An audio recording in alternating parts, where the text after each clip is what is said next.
میں آج آپ کو سلطنت چلانے کا وہ بڑا اصول بتا رہا ہوں.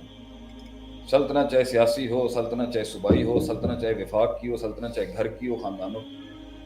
ایک لیول کے اوپر شاہ جو ہوتا ہے نا، شاہ، اس کو وزیر کا سکل نہیں چاہیے ہوتا. صحیح. اس کو وزیر کی یہ وفا چاہیے ہوتی ہے کہ میرے سیٹ اپ کو تو نے اینڈ تک سپورٹ کرنا ہے. صحیح. ہر سسٹم کا جو ہیڈ ہوتا ہے وہ یہی چاہتا ہے، چاہے شر کا ہیڈ ہو یا خیر کا ہیڈ ہو. ابلیس کو بھی وہی وفادار چاہیے جو سٹارٹنگ کے. ابلیس گراؤنڈ لیول کے اوپر اپنا دجل تھوڑی دکھاتا ہوگا. ابلیس تو گراؤنڈ لیول کے اوپر ایسا حسن دکھاتا ہوگا کہ ابلیس کا HRM جو ہے نا، ابلیس کی جو ہیومن ریسورس مینجمنٹ، وہ شروعات کے نا وہ بھی ریکروٹ کرتے ہیں، اور رحمان والے بھی ریکروٹ کر رہے ہوتے ہیں، اللہ والی پارٹیاں بھی ریکروٹ کر رہی ہوتی ہیں. اور اگر ان دونوں سے ہٹ کے بھی کوئی بائیفرکیشن کرنی ہے تو ہر سسٹم اپنے لیے بندے ریکروٹ کرتا ہے، ان کو سے مین فورس چاہیے. لیکن آپریشنل لیول کی لیبر جو ہوتی ہے اس کو تو وہاں لایا ہی نہیں جاتا.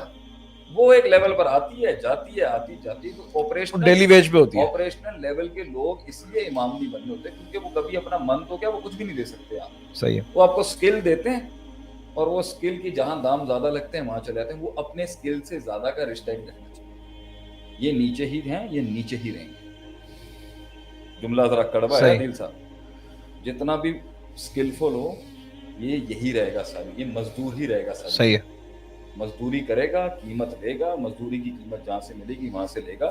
ہاں اس کے ساتھ پھر کچھ اور ٹینجنٹس آ جاتے ہیں. ہاں اگر کسی جگہ پہ سو اخلاق اچھا مل گیا اور پیسے تو وہ دیکھ لے گا، لیکن اس سے وہ زیادہ سیاست کا پارٹ نہیں بننا چاہتا، وہ زیادہ اپنا اینڈ دینا نہیں چاہتا، وہ گرے میں رہنا نہیں چاہتا، وہ بلیک اینڈ وائٹ میں ہی ڈیفائنڈ خوش رہے گا. صحیح. لیکن صدیوں سے انسانیت کے اندر ایک اور بڑا مسئلہ رہا ہے کہ وہ اوپر آنا چاہتے تھے، وہ گرو کرنا چاہتے ہیں، وہ دیکھنا چاہتے ہیں. کیوریوسٹی انسان چاہتا ہے نا. اللہ نے پوری جنت دی آدم علیہ السلام کو، کیا کہا؟ لا تقربا هذه الشجرہ، اس کے پاس نہیں ہے. اور یہ بھی پیچھے عنصر تھے، ابلیس کی پلاننگ تھی، سارا پلاٹ کیا گیا تھا آدم علیہ السلام کے خلاف. تو انسان کو کیوریوسٹی اور تجسس ہوتا ہے. کچھ لوگ دیکھنا چاہتے ہیں یا رہ گیا. کچھ لوگوں کو ملک کی بھی بہت بڑے بڑے لیولز پہ آنے کا بڑا شوق ہوتا ہے. تو پاکستان کی حکومت کیسے کام کر رہی ہے، صحیح. پاکستان کی سیکیورٹی ایجنسیز کیسے پرفارم اندر کر کی رہی باتیں کیا ہیں. اندر کی باتیں نہیں بھی ہوں، ایک گراؤنڈ لیول پر تجزیہ کرنا جی ملک کی سیکیورٹی ایجنسیز کے بارے میں، اور قریب آ کے دیکھنا کہ کس لیول کی گیمیں چل رہی ہوتی ہے، بہت فرق ہے. بہت فرق. تو ایک پارٹی نیچے رہے گی، اس نے ملک کو بھی وفا نہیں دینی، اس نے ملک کی افواج کو بھی وفا نہیں دینی، اس نے ملک کی حکومتوں کو بھی وفا نہیں، اس نے وہیں بیٹھنا.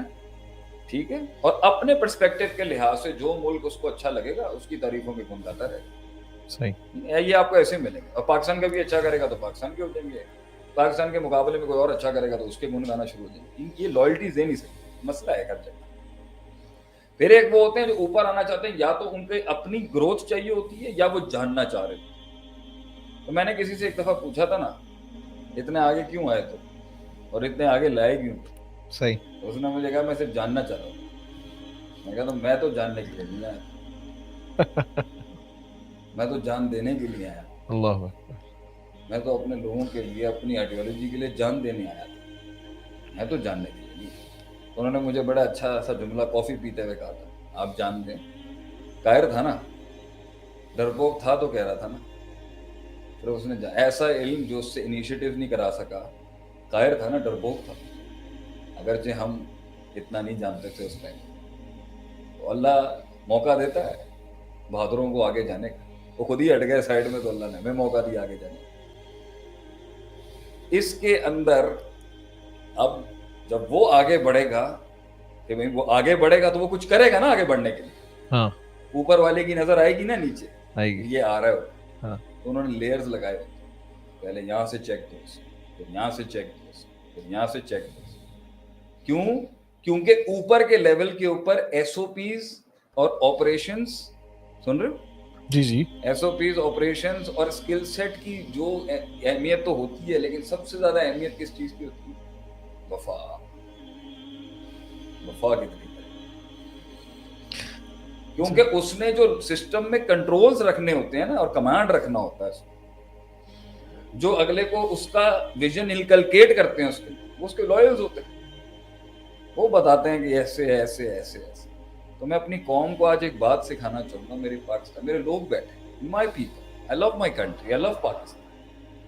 وہ بنو کہ لوگ تمہیں اسکل سے، آج کل بہت چل رہا ہے اسکل سیکھیں اسکل سیکھیں اسکل سیکھیں. سنیں شیخ عاطف کا نیا جملہ میں، وفادار بنے، ایک سردار آپ کو اپنی سرداری ضرور دے گا. آج ہم نے لوگوں نے کہا نا بھائی جاب کم کرو، جاب چھوڑو اسکلز کرو، بزنس کرو، انٹرپرینور بنو، خود باس بنو. آج ہم کہتے ہیں باس بنے گا تو اس کو لوگ نہیں چاہیے ہوں گے. مارکیٹ کے اندر وفاؤں کو گرم کریں. پاکستان میں ہم پاکستان کو اسکل سیٹ والا ملک تو بنانا چاہتے ہیں، لیکن ہم چاہتے ہیں پاکستان وفادار. یہ کہلائے کہ یار باوفا قوم ہے، دوستی بھی کرتے ہیں تو ٹکا کے کرتے ہیں، چائے پلاتے ہیں تو بھی بڑی ٹکا کے چائے پلاتے ہیں یہ تو ہے. باوفا نیشن بنائے ہم. دس سوسائٹی، ہماری سوسائٹی کے سرکل کے اندر یہ ہو گیا، بس ہوس آ چکی ہے.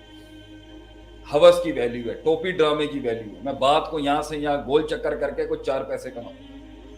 اس سے دونوں ایسپیکٹس کا گند پتا چلتا ہے. یعنی اوپر والے کو بھی وفا نہیں چاہیے، تو اس کا مطلب ہے ٹاپ مینجمنٹ کی لیڈرشپ بھی ہماری کتنی کھوکھلی ہو چکی ہے. اسے اسکل سیٹ کو ویلیو دے رہا ہے مگر وفا کو ویلیو نہیں دے رہا. اور نیچے کا طبقہ بھی کتنا خراب ہو چکا ہے کہ وہ بھی کہہ رہا ہے کہ میں کچھ 4-5 چیزیں سیکھ لوں تو پیسے بنا لوں گا. اصل کیش آؤٹ تو آدمی اپنی وفاؤں سے کرتا ہے.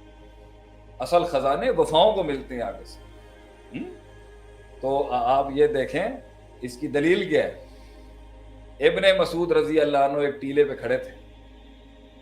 All good. ایک ٹیلے پہ تھے یا درخت پہ تھے، تو ان کی پتلی ٹانگیں دیکھ کے کسی نے کہا تھا یار یہ تو بڑی پتلی ٹانگیں ہیں ابن مسعود رضی اللہ عنہ. پتہ ہے کیا جواب دیا تھا آپ سے؟ اس کی پتلی ٹانگوں پہ مت جانا. ہیں عادل صاحب، اس کی پتلی ٹانگوں پہ مت جانا. احد پہاڑ والی بات بھی تھی. جی جی.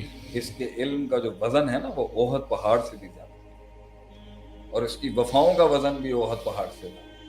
نبی صلی اللہ علیہ وسلم کی جماعت وفاؤں کی جماعت تھی. اسکلز بھی تھے مگر جو جلیبیب کو نبی صلی اللہ علیہ وسلم نے کہا نا تو جا کے اس سے بولو کہ میں نے کہا شادی کر. تو ماں باپ نے کہا یہ تو ظاہری لحاظ سے کوئی حسن ہی نہیں ہے، کوئی جمال نہیں ہے، کوئی اسکل نہیں. صحیح. بیٹی نے پیچھے کیا کہا؟ کس نے؟ نبی کا حکم ہے مان لو، ظاہر مت دیکھو، اسکل مت دیکھو. کوئی ایسی خیر اللہ کے نبی نے اس میں دیکھی ہے جو اس کو امام بنا دے گی. اور مدینے کا سب سے richest Kapil was Julaybib and his wife, اگرچہ وہ تھوڑے سے حسن و جمال میں کم تھے، بہت زیادہ.